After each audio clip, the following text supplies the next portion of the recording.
বলে রাখি দর্শক, আজ একটা বিশেষ মাইল ফলকের সামনে আমরা, কারণ আজ 1 বছর পূর্ণ করলো ফ্যাক্ট চেক নিয়ে দেশের প্রথম daily live program fake news scanner. এবং এই অভিযোগের মাধ্যমে গেল 1 বছরে 3000-এরও বেশি অপতথ্যের বিপরীতে সঠিক তথ্য তুলে ধরেছে একাত্তর টেলিভিশন। পাশাপাশি ঝুঁকি বিবেচনায় খুঁজেছে সমাধানের পথ, তৈরি করার চেষ্টা করেছে জনসচেতনতা।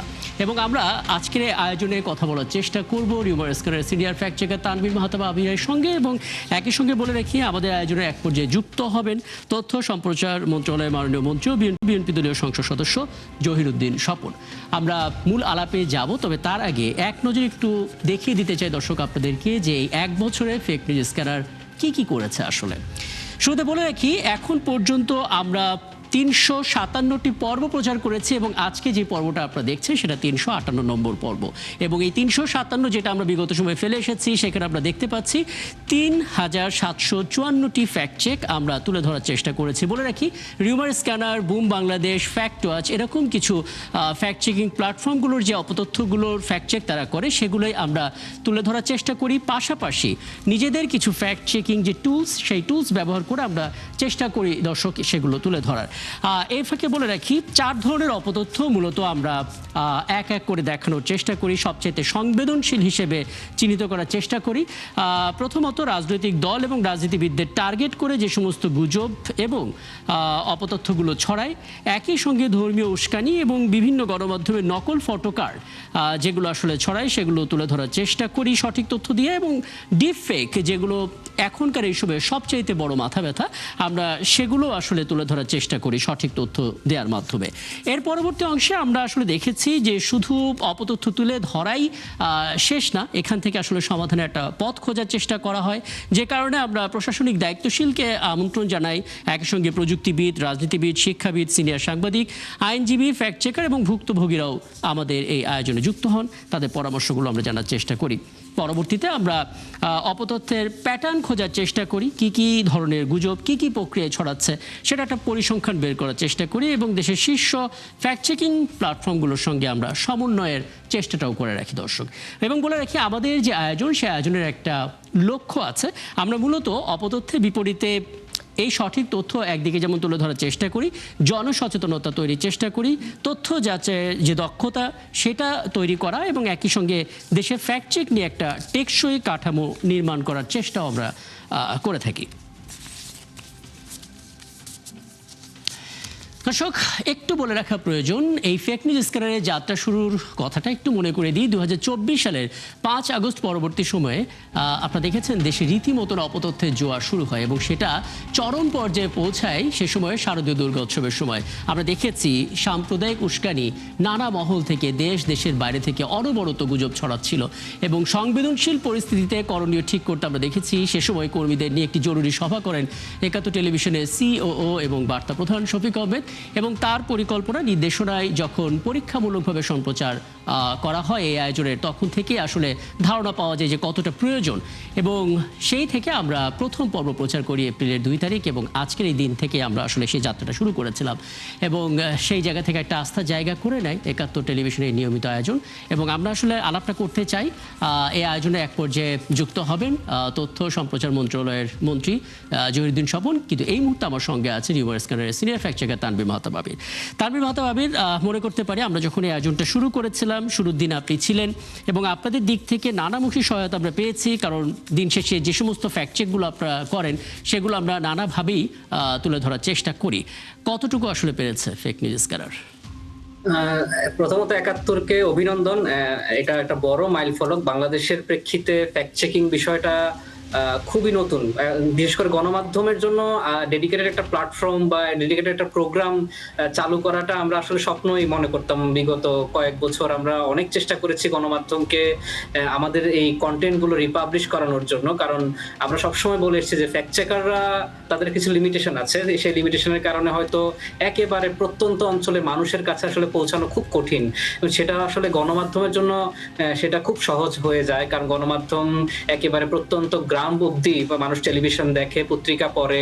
এবং সেই জায়গা থেকে 71 যখন এই উদ্যোগটা নেয় এবং আমি যখন প্রথম জানতে পারি, আপনার মাধ্যমে জানতে পারি এবং আপনি এই আইডিয়াটা শেয়ার করেছিলেন আমার সাথে, তো খুবই সাধুবাদ জানিয়েছিলাম এই বিষয়টা, এবং আমরা নিজেরাও আমাদের রিমোট স্ক্যানার নিজেরা নিজেদের কর্মী এবং আমরা অফিসে এই বিষয়টা নিয়ে আলোচনা করেছি, এবং খুব সাধুবাদ জানাতে হয় এই কাজটাকে। এবং এটা আরো বেশি সাধুবাদের যোগ্য এই কারণে যে একটা বছর নিয়মিত একটা প্রোগ্রামকে কন্টিনিউ করে করে নিয়ে যাওয়া এটা খুবই বড় চ্যালেঞ্জ, বিশেষ করে বাংলাদেশের প্রেক্ষিতে যেখানে হচ্ছে অনেক ধরনের রাজনৈতিক বিভিন্ন ঘটনাবলী বা ইস্যু কেন্দ্রিক বিভিন্ন সংবাদ প্রচার করতে হয় নিয়মিত, বা ঘন্টার পর ঘন্টা লাইভে থাকতে হয়। বাংলাদেশে বিগত এক বছর আমরা যে অনেক ধরনের ঘটনার প্রভাব দেখেছি, নির্বাচন দেখেছি বা বিভিন্ন ধরনের মবের বিভিন্ন ঘটনা দেখেছি। তো এই বিষয়গুলোর মধ্যেও যে ফেক নিউজ স্ক্যানার নিয়মিত তার কার্যক্রম চালিয়েছে, এবং প্রতিদিন আমরা শুরুর দিকে হয়তো প্রতিদিন ছিল না, আমরা সপ্তাহে সম্ভবত 2 দিন বা 1 দিন ছিল, এরপর এটা নিয়মিত করা হয়। এবং এই নিয়মিত হওয়ার কারণে হচ্ছে আমরা যেটা দেখেছিলাম যে প্রতিদিন অন্ততপক্ষে 5টি করে দেখানো হতো অপতথ্য। তো এই জিনিসটা খুব বেশি গুরুত্বপূর্ণ হয়ে উঠছিল, কারণ আমরা আরো কিছু পরামর্শ দিচ্ছিলাম যে কি কি জিনিস দেখালে ভালো হয়, আপনি চাচ্ছিলেন পরামর্শ, আমরা দিয়েছি সবসময়। তো এই জায়গাটাতে আসলে অবশ্যই আপনি অভিনন্দন পাওয়ার যোগ্য, এবং 71-এর পুরো টিম যারা এটার পেছনে নিরলস কাজ করে গিয়েছে গত 1 বছর। আমি আশা করি সামনের দিনগুলো তো 71 এই কাজটা ধরে রাখবে, যেহেতু সামনের দিনগুলো আরো বড় চ্যালেঞ্জ, যেহেতু এখন নতুন সরকার এসছে, তাদের জন্য একটা বড় চ্যালেঞ্জ কেমন হবে সামনের দিনগুলো, বা অপতথ্যের প্রবাহ আমরা গত 1.5 মাসেও এই সরকারকে নিয়ে অনেক অপতথ্য দেখছি, এবং এই মোকাবেলায় আমরা মনে করি যে 71-এর প্রোগ্রামও কার্যকরী একটা ভূমিকা রাখতে পারবে সামনের দিনগুলোতে। অনেক ধন্যবাদ। তারপরে একটা বিষয় একটু বলবেন, মানে আমরা দেখলাম যে অপতথ্য তো সবসময় আসলে ছড়াচ্ছিল, নানাভাবেই ছড়াচ্ছিল, কিন্তু সেটা নতুন একটা মাত্রা পেয়ে যায় আমরা জুলাই আন্দোলন পরবর্তী সময়ে, অর্থাৎ 5 আগস্ট পরবর্তী সময়ে। এবং তখন আমরা দেখেছিলাম মানুষ অনেক ভুয়া তথ্য নিজেরা শেয়ার করছিলেন, বিশেষ করে প্রান্তিক অঞ্চলের মানুষ যাদের হাতে স্মার্টফোন আছে। এখন আসলে আমরা দেখতে পাচ্ছি যে তাদের অনেকে প্রশ্ন করা শুরু করেছে যে এটা কি আসলে রিয়েল নাকি এটা আসলে ফেক। এটা কি একটা সার্থকতা বলা যেতে পারে আপনারা যারা ফ্যাক্ট চেকার আছেন তাদের, এবং যারা গণমাধ্যম কর্মীরা কাজ করছেন? হ্যাঁ, অবশ্যই এটা খুবই সার্থকতার বিষয়। আমি একটা ছোট্ট উদাহরণ দেই যে আমরা তো নিয়মিত ফ্যাক্ট চেকিং করি, তো আমাদের নামে অনেকে ভুয়া পেজ খোলে। আমরা রিসেন্টলি একটা ভুয়া পেজ দেখেছি, আমাদের নাম দিয়ে খুলেছে রিউমার স্ক্যামার নামে। আমরা তো স্ক্যানার, তো ওরা বলেছে স্ক্যামার নামে। তো আমাদের হোয়াটসঅ্যাপ হেল্পলাইনে এরকম অনেক মানুষ আমাদেরকে বলছেন যে এটার বিরুদ্ধে ব্যবস্থা নিন, আপনাদেরকে নিয়ে বিভ্রান্তি চড়াচ্ছে মানুষ। তো এই জিনিসগুলো কিন্তু সচেতনতার জায়গা থেকে আমরা মনে করি মানুষ সচেতন হচ্ছে দেখেই মানুষ কোনটা ভুল পেজ বা কোনটা ভুয়া পেজ কোনটা সঠিক পেজ সেটার একটা পার্থক্য বোঝা শুরু করেছে। এবং এই পার্থক্য বোঝাটাই আসলে বাংলাদেশের মানুষকে আগে খুবই কঠিন ছিল, যেটা আমরা মনে করি যে আমরা আমাদের এই কন্টিনিউয়াস প্রসেস বা ফ্যাক্ট চেকাররা যে নিরলস কাজ করে যাচ্ছে বিভিন্ন সংকটের মধ্যেও, এটা একটা বড় সাফল্য যে মানুষ কিছুটা হলেও সচেতন হচ্ছে, এবং এই সচেতনতার জায়গা থেকেও তারা নিজেরাও জিনিসগুলো ডিবাং করছে। এবং আমরা এই জিনিসটাকে সাধুবাদ জানাই এই কারণে যে অনেক মানুষকে আমরা নিজেরাই দেখি যারা তারা নিজেরাই গুজবকে যাচাই করছে, যেটা আমাদের জন্য অনেক ক্ষেত্রে হেল্পফুল হয়।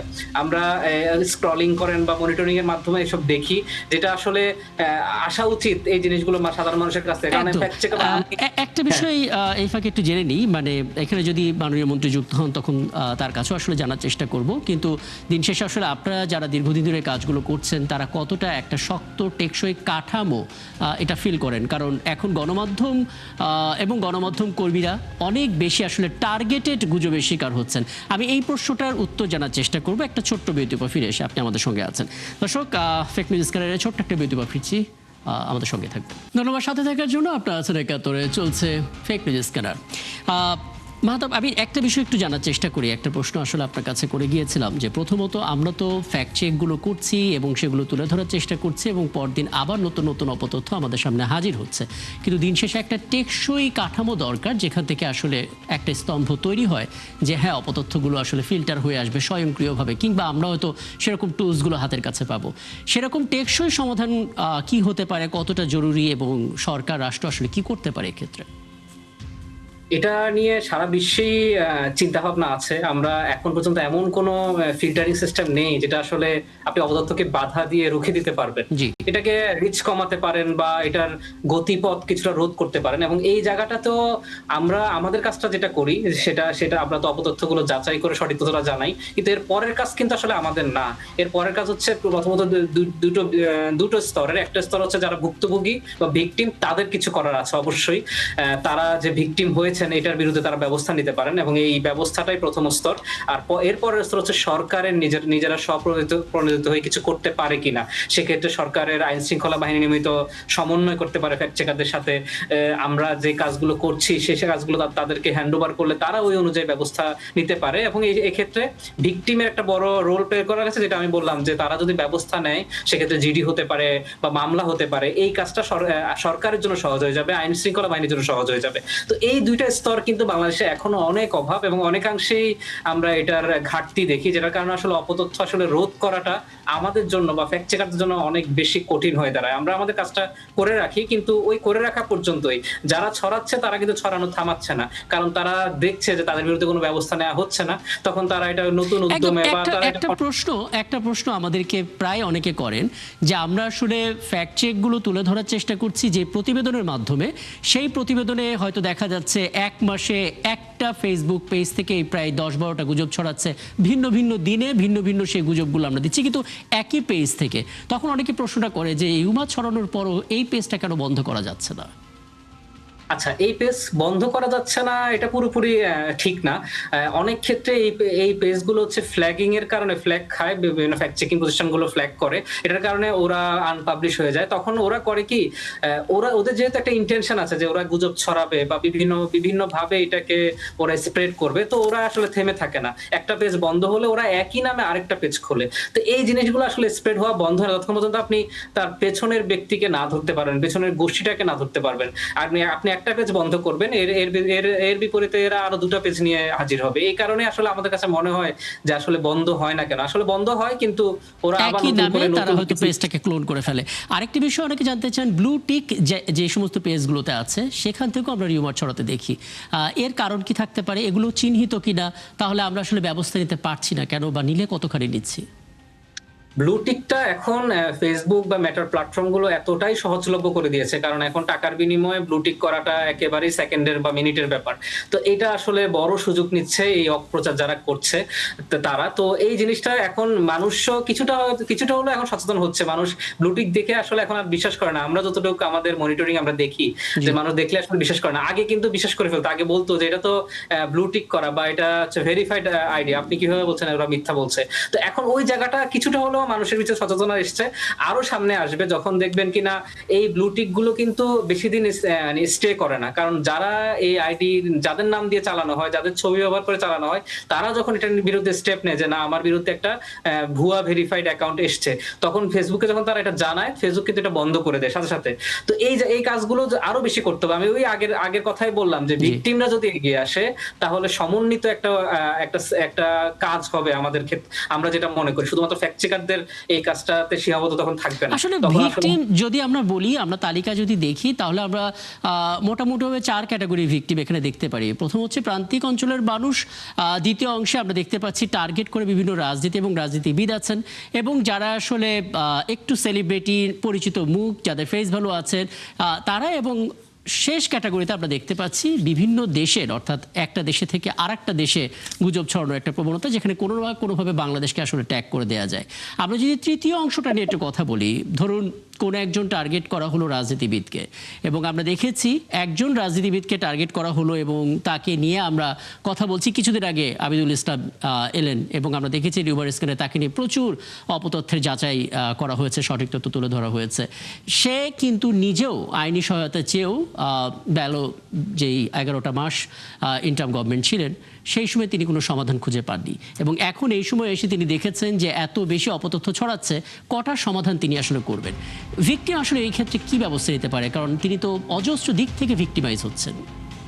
আচ্ছা, এক্ষেত্রে আমরা যেটা পরামর্শ দেই, গুজব কিন্তু নিয়মিত ছড়াতে পারে, আমাকে আপনাকে নিয়ে নিয়মিত ছড়াবে, তবে গুজবের প্যাটার্ন এবং গুজবের গুরুত্বটা যদি আপনি বুঝে ওই অনুযায়ী সমাধান নেন। আপনি যদি মনে করেন যে না আপনার বিরুদ্ধে এই গুজবটা প্রচুর স্প্রেড হচ্ছে, লাখ লাখ শেয়ার হচ্ছে, তো এই জিনিসটা নিয়ে আপনি অবশ্যই কাজ করতে হবে। কারণ এই জিনিসটা আপনি যদি আজকে না সরান, আজকে এটার বিরুদ্ধে না কথা বলেন, 5 বছর পর এটা আবার ফিরে আসবে। আমরা এটার চাক্ষুষ প্রমাণ আমরা নিজেরাই দেখি যে আমরা এমন অনেক গুজব গুজব ডিবাঙ্ক করেছি যেগুলো 4-5 বছর পরও ফিরে এসছে, শুধুমাত্র এই জিনিসগুলো নিয়ে তখন কথা বলা হয়নি বা এটার বিরুদ্ধে কেউ কোনো ব্যবস্থা নেয়নি দেখে। তো এই জিনিসগুলো যে ভিকটিম, আমরা সবসময় এটা পরামর্শ দিই যে আপনার বিরুদ্ধে সবচেয়ে গুরুত্বপূর্ণ বা স্পর্শকাতর কোন গুজবটা বেশি ছড়াচ্ছে, আপনি ওটার বিরুদ্ধে ব্যবস্থাটা নিয়ে শুরু করুন। কারণ ওটার বিরুদ্ধে ব্যবস্থা নিলে পরে দেখবেন যে এর প্রাসঙ্গিক সময়টা বা সমসাময়িক সময় এটাকে রিলেট করে অনেক গুজব ছড়াবে, সেগুলো আস্তে আস্তে এমনিতেই কমে আসবে। এবং সার্কাজম পেজ, আমরা এখন এটার কথা সবচেয়ে বেশি বলি, সার্কাজম পেজগুলো বসেই থাকে এই ধরনের রিলেটেড গুজবগুলো ছড়ানোর জন্য।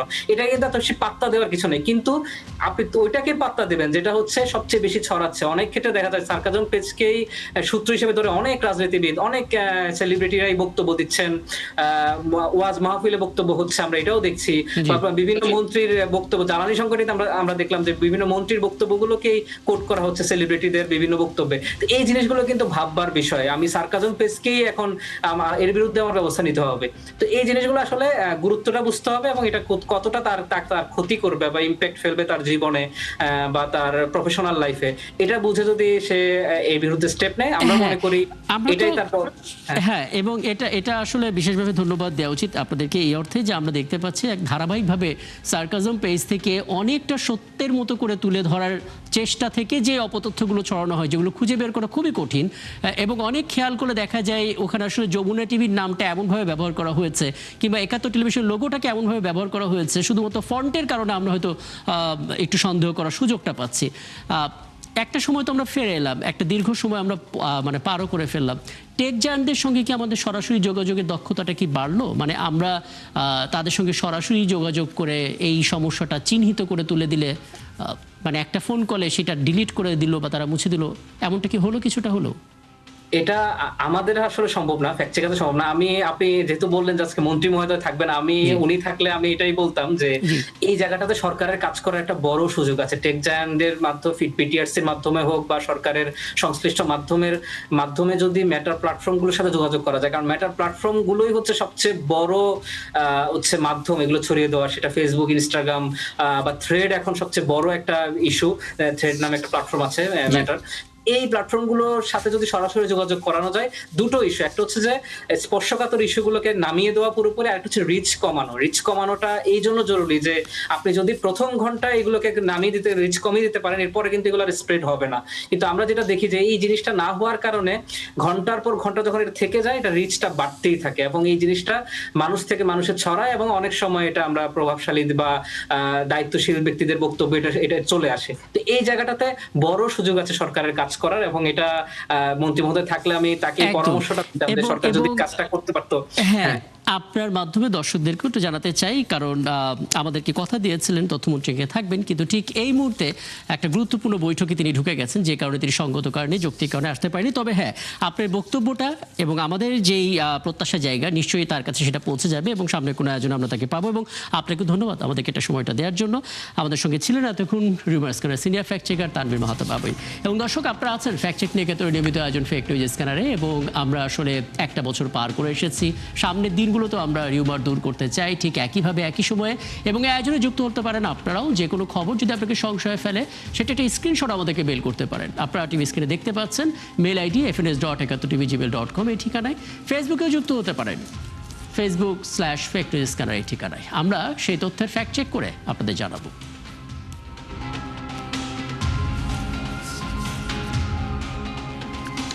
মনে রাখবেন দর্শক, চটকদার শিরোনাম দেখলে ক্লিক করবেন না। বিশ্বাস আর প্রতিক্রিয়া জানানোর আগে অবশ্যই ফ্যাক্ট চেক করুন। থাকুন একাত্তরের সাথে।